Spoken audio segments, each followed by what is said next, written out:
Welcome to the Explainer. Today we are diving into a problem that is, well, as old as writing itself. How do you take notes that you can actually use later? We're going to look at a genius old-school method and then see how modern AI is giving it a seriously powerful upgrade. Okay, let's start right here, because we have all felt this. You're in a meeting or watching a lecture, and you're so focused on typing every single word that you completely miss the big picture. You're not a thinker anymore. You've basically become a human transcription service. And that question is the whole game. This is the big shift we're talking about. How do we stop just passively collecting information and start actively engaging with it? How do we build a system that helps us connect the dots, not just hoard them? Now, before we get to all the cool, modern AI solutions, we actually have to go back in time. We need to look at an incredibly effective method that existed long before computers were even a thing. So let's take that trip back. I want you to imagine a system so powerful that it let one single sociologist become one of the most productive academics ever. And his secret weapon, it wasn't some fancy machine. It was just a cabinet filled with little slips of paper. It's called the Zettelkasten, which is German for slip box. And it is deceptively simple. I mean, on the surface, it's just a bunch of index cards.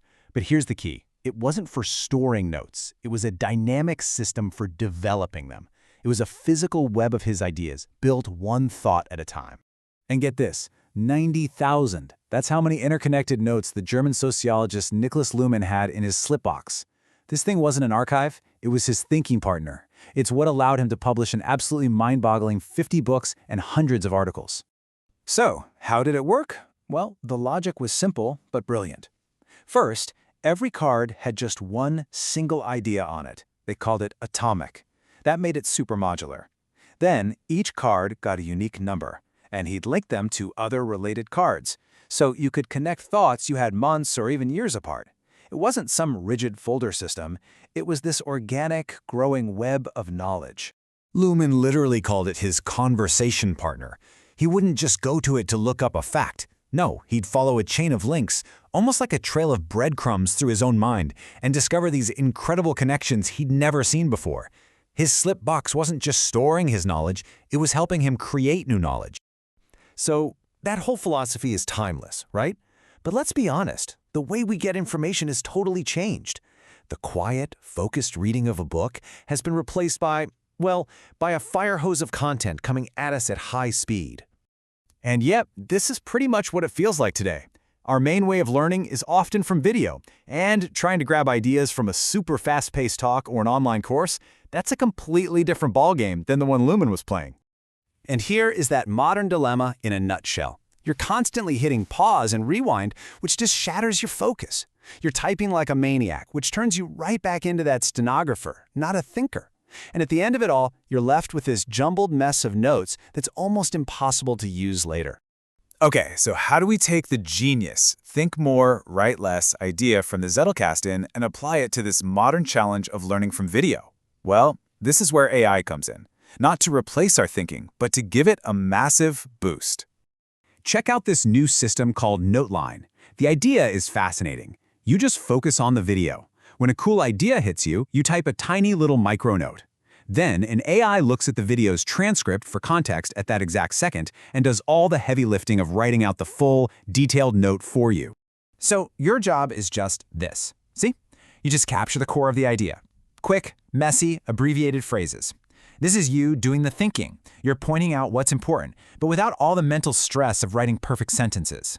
And then, boom, the AI takes those little micronotes and instantly transforms them into this, complete, clear, and detailed notes that have all the context from the video. You are the director, and the AI is your super fast assistant, freeing up your brain to stay locked in on the content. So, does this new approach actually work? Well, the user studies show that it makes the learning process not just more efficient, but way more effective, and the numbers are pretty staggering. 47%. People using this system wrote nearly half as much text to capture notes that were just as good or even better. That is a massive reduction in just grunt work. You stop being a typist. And they did it all in way less time. We're talking about a 44% drop. Now, that time saved isn't just about being faster. It's about reclaiming that mental energy so you can actually listen, comprehend, and think. And this chart, this tells the whole story. Look at the difference in how many times people had to disrupt the video. That old cycle of pause, type, rewind, play, it's almost completely gone. You can just watch and learn in a continuous flow. Okay, so capturing notes faster is great, but that's only half the story. The real magic, just like with Luhmann's old slipbox, is what happens next when you start connecting those ideas to see the big picture. And this right here is the modern Zettelkasten.